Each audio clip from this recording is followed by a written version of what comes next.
Troops are under prepare to deploy orders in case President Trump decides to enact the Insurrection Act in Minneapolis. It's a move that the president floated last week due to ongoing protests against ICE operations. NBC's Maggie Vespa tells us more.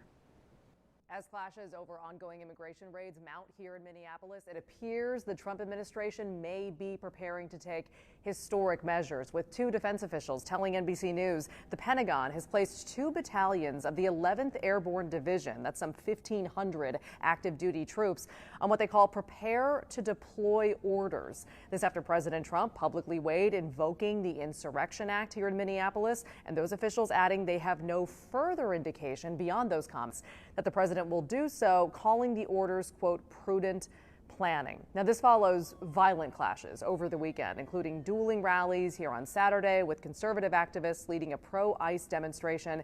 And yesterday, protesters interrupting a church service where they say an ICE employee serves as a pastor. The Justice Department now says it's investigating that incident.